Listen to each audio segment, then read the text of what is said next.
শুভ সকাল আমার প্রিয় বন্ধুরা, কেমন আছো সবাই? আশা করছি সকলে অনেক বেশি ভালো আছো। আমরাও না বেশ ভালো আছি।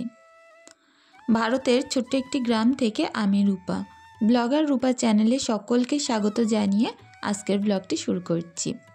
অনেকটা ভোরভোরই ঘুম থেকে উঠেছিলাম, আর অনেকটা উঠোন যেহেতু আমার ঝাড়ু দিতে বেশ টাইম লাগে, তো ঝাড়ু টাড়ু দেওয়া কমপ্লিট করে তারপরে এখন সংসারের কাজে লেগেছি।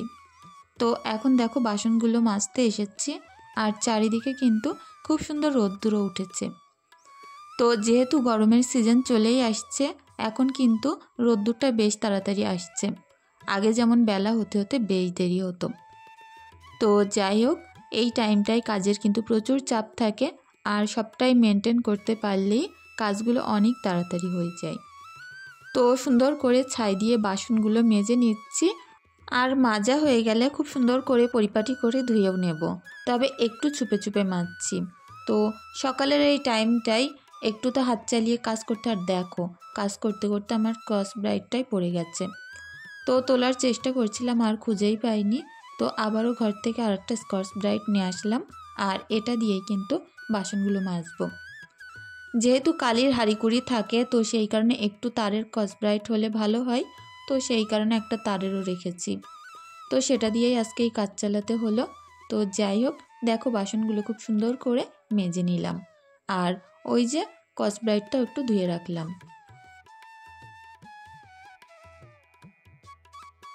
ছাই দিয়ে মাজা বাসনপত্র পুকুরে ধুতেই একমাত্র অনেক শান্তি, জানো তো। কারণ কি বলো তো, ছাই দেওয়া জিনিসপত্র ভিতরে মাজলে ভিতর কিন্তু প্রচুর নোংরা হয়, আর বাইরে মাজলে সেটা একটুখানি ধুয়েই দিলেই পরিষ্কার। তো দেখো বাসনগুলো চুবিয়ে চুবিয়ে খুব সুন্দর করে ধুয়ে নিচ্ছিলাম। তো এটা একটুখানি ঘরের পানি দিয়ে আরেকবার ধুয়ে নিলেই হয়ে যাবে। তো এখানে কাজ করার একটাই উদ্দেশ্য, সকালে এত সুন্দর পরিবেশ, আর কি বলো তো, আমরা যেহেতু গ্রামের মানুষ, বাইরে ঘাটে কাজ করতেই আমাদের বেশি সুবিধা হয়। তো দেখো বাসনগুলো খুব সুন্দর করে ধুয়ে নিলাম, আর কড়াটাও কেমন সুন্দর চকচক করছে। এই কড়াটা রান্না করতে আমার বেশি লাগে, জানো তো। তো যাই হোক, দেখো হাঁড়ি বাসনগুলো এখন তুলে নেব, নিয়ে ঘর পরিষ্কার করতে হবে। সিমরান যেহেতু খাটে পড়ছিল, আর ঈশা খেলা করছিল, খাটটার অবস্থাটা দেখো। তো এখন সুন্দর করে ব্ল্যাঙ্কেটটা ভাঁজ করে খাটটা পুরো পরিপাটি করে গুছিয়ে তারপরে বই খাতা গোছাবো।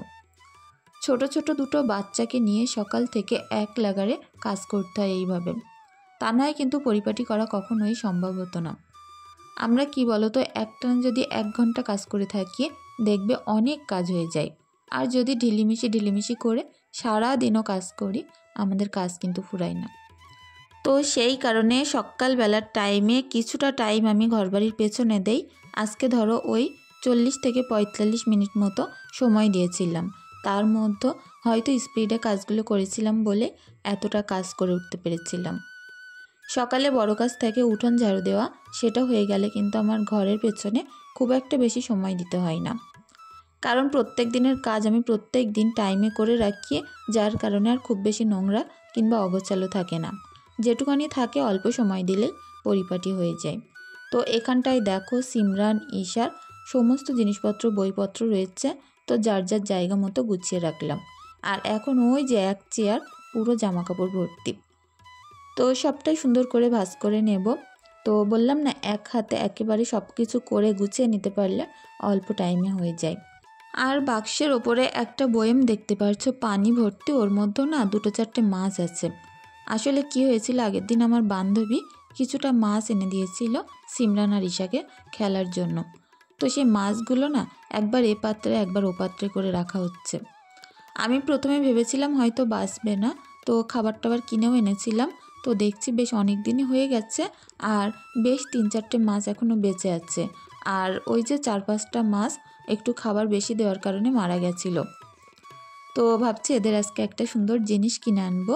আর কি বলতো, অল্প জিনিস হোক, অল্প পয়সার জিনিস হোক, সেটা যদি হাতে করে কিনে আনা হয়, তারপরে সুন্দর করে গুছিয়ে রাখা হয়, মনটা কিন্তু বেশ ভালো লাগে। আমাদের সংসারে যদি একটু একটু নতুন নতুন জিনিস আসে মাঝে মধ্যে, বেশ কিন্তু ভালো লাগে। তো সেই কারণে ভাবছি সন্ধ্যাবেলা একটুখানি বেরোবো, আর বেরিয়ে টুকিটাকি কিছু জিনিস কিনবো। অবশ্যই তোমরা সাথে থেকো, তোমাদের সাথে শেয়ার করব। প্রত্যেক দিন সংসার থেকে কিছু কিছু হলেও কিন্তু আমি মানি সেভ করতেই পারি। আর সেটার একমাত্র কারণ, প্রথম কারণ হচ্ছে আমি উনুনে রান্না করি, আমার গ্যাসের খরচ তো বেঁচেই যায়। আর দ্বিতীয়ত আমি মাছ মাংস অনেকটাই হিসেব করেই রান্নাবান্না করি। অঢেল খেয়ে নিলেই তো শেষ হয়ে যাবে, পরের দিনের চিন্তাও তো করতে হবে। তো আগে পরের চিন্তা করেই সবসময় খরচ করার চিন্তা করি। আজকে করব প্লেন শাক, একটু লাল শাক নিয়েছি বেশি করে। আর এখন যেহেতু আমি শাকসবজি একটু বেশিই খাই, ওই কারণে প্রত্যেক দিন না যে কোনো একটা শাকসবজি কিংবা বিনস হোক, গাজর হোক, এরকম টাইপের একটা করে ভাজা করি বেশি করে, যেটা দিয়ে রাত্রে আমি রুটিও খেয়ে নিতে পারি। আর একটা করে সবজি হয়, সেটা হচ্ছে ঝোলের। তো যাই হোক, এদিকে দেখো সুন্দর করে উনুনটা ধরিয়ে নিলাম। তো আজকে মাছ টাছ বলতে সেরকম কিছুই নেই, ফ্রিজে এক পিস মতো ভাজা মাছ আছে, সেটা আর একবার ভেজে নেব, নিয়ে যে কোনো একটা বাচ্চাকে দেব আর ডিম করব। তো হাজব্যান্ড বাড়িতে খাবে না, ভাবছি আজকে একেবারে গোলমালে চালিয়ে দেব। প্রত্যেক দিন যে বেশি ভারী খরচ করে ভারী ভারী রান্না করতে হবে তার কিন্তু মানে নেই। কিছু কিছু দিন একটু অল্প খরচে রান্না করে নিলেও কিন্তু রান্নাটা বেশ দারুণ লাগে, আর সেই দিনটা মনেই হয় না যে কিছু মাছ মাংস আজকে হয়নি। তো এদিকে বাড়িতে কটা ছোট্ট ছোট্ট গাজর ছিল, সেগুলোকে কেটে নিয়েছি লম্বা লম্বা করে, আর আলু, এগুলো সুন্দর করে ভাজা করে তুলে নিলাম।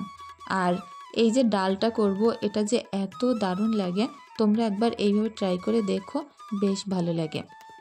তো মুগ ডাল করব সবজি দিয়ে, আর এই সবজির ডালটা একবার খেলেই তোমরা বুঝতে পারবে কত দারুণ মজার হয়। তো এদিকে 3টে কাঁচা লঙ্কা, পেঁয়াজ আর একটু আদা রসুন থেতো, এটা আমি পুরোপুরি বাটা করিনি। তো এইভাবে দিয়ে অনেকক্ষণ ধরে ভাজা ভাজা করে নেব। একটু লাল লাল হয়ে গেলে এর মধ্যে ডালটা আমি অ্যাড করে দেব।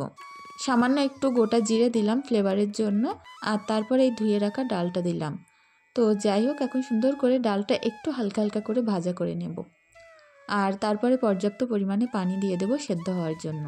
তো এইভাবে একদিন ডালটা রান্না করে দেখবে, মাছ মাংস যদিও বা না থাকে, এই ডালটা যে এত মজার হয় কি বলবো। আর অবশ্যই গাজরটা দিতেই হবে, এর মেন ফ্লেভারটা গাজরেই আসে। তো দেখো সুন্দর করে কষানো পানি দিয়ে দিলাম, আর এই অল্প পানি দিয়ে আস্তে আস্তে করে জাল দেব, যেহেতু ওই ধারের উনুনটায় আস্তে আস্তে জাল যায়, তো ওই দিকটাই বসিয়ে দেব এই কড়াটা। আর খুব অল্প আঁচে হতে থাকবে, বেশ অল্প টাইমের মধ্যে ডালগুলো সিদ্ধ হয়ে যাবে। তো ডালে ডিম দেওয়ার জন্য 2টো ডিম আমি সিদ্ধ করে নিয়েছি, আর এগুলো ভেজে এখন তুলে রাখবো। আর এই তেলের মধ্যে আমি শাকটা ভাজবো। তো এক পিস মাছ ভাজা আছে, আর এই 2টো ডিম সিদ্ধ। তো এরকম অল্প খাবারেই আমাদের 3 জনের হয়ে যাবে। হাজব্যান্ড তো বাড়িতে খাবে না, তো সেই কারণে। তো তারপরে এই তেলের মধ্যে রসুন থেতো, পেঁয়াজ কুচি, বেশি করে কাঁচা লঙ্কা সবটাই দিয়ে দিলাম, আর অল্প অল্প করে ভাজতে থাকবো। এটা যখন একটু লাল লাল হয়ে আসবে, তখন শাকগুলো তুলে দেব। শাকটা না আলাদা করে সিদ্ধ করিনি, প্রচুর জালি আর একেবারে ছোট্ট ছোট্ট পাতা। তো সেই কারণে বলতে পারো 1 আঙুল মতো হয়েছে শাকগুলো, আর তখনই তুলে দিয়েছে। তো এই শাকগুলো না এরকম তেলে নাড়তে চাড়তেই এর সুন্দর কালার চলে আসে, আর সিদ্ধও হয়ে যায় সুন্দর। তো যাই হোক, আমি যেহেতু এখন শাকসবজি বেশি খাচ্ছি, তো শাকটা খুব বেশি একেবারে ভাজা ভাজা করব না, একটু সুন্দর লাল লাল ভাব চলে আসলে নামিয়ে নেব। তো শাকটা এদিকে হতে থাক, এর মধ্যে নুন হলুদ দিয়ে দেব, আর আস্তে আস্তে করে নাড়তে থাকবো। আর একদমই অল্প আছে আমি রান্নাটা করব দুটোই, যাতে করে তাড়াতাড়ি সিদ্ধ হয়ে যায়। স্বামীর কম ইনকাম কিংবা বেশি ইনকাম, কম ইনকামে হয়তো সংসার চালানোটা অনেক সময় কষ্টকর ব্যাপার, তারপরেও না চেষ্টা করি কিছু কিছু দিন এরকমভাবে একটু সেভ করে সংসারটা চালাতে, যাতে করে খুব কম পয়সায় আমার সংসারটা চলে যায়, আবার আমরা সুন্দর হাসি খুশিও থাকতে পারি। আসলে এইটাই বড় বিষয়, যে পরিস্থিতি যেমনই হোক মানিয়ে নেওয়া শেখা। মানিয়ে নেওয়াটা শিখে নিতে পারলে আমাদের কাছে সব জায়গায় স্বর্গের মতো মনে হয়। তো যাই হোক, এইভাবে কিছু কিছু দিন সংসার থেকে অল্প অল্প মানি সেভ করতেই পারি, আর নিজের শখের জিনিসগুলো অল্প অল্প করে পূরণ করি। হয়তো খুব বেশি বড় জিনিস আমার শখের মধ্যে কিংবা সাধ্যের মধ্যেও নেই, যেটুকুনি আমার শখ বা সাধ্য সবটাই একেবারে কম বাজেটের মধ্যে। তো অল্পতেই আমি অনেক খুশি হয়ে যাই, এটা আমার অনেক ছোটোবেলা থেকে অভ্যাস। তো যাই হোক, রান্না শেষে আজকে আমার ছোট্ট একটা শখের জিনিস তোমাদেরকে দেখাবো, আর অবশ্যই তোমরা পাশে থেকো। সন্ধ্যাবেলায় বাজারে যাব, তারপরেই তোমাদেরকে দেখাবো। তো শাকটা তো সুন্দর হয়ে গেছে। আর সিমরান যেহেতু সকালের ভাত ছিল সেটা দিলাম, 1 পিস মাছ ভাজা আর একটুখানি শাক ভাজা। আর শাকটা এখন নামিয়ে নিলাম। প্রত্যেক দিন রান্না করতে করতে আগে সিমরানের খাওয়ার ব্যবস্থাটা আমাকে করে দিতে হয়।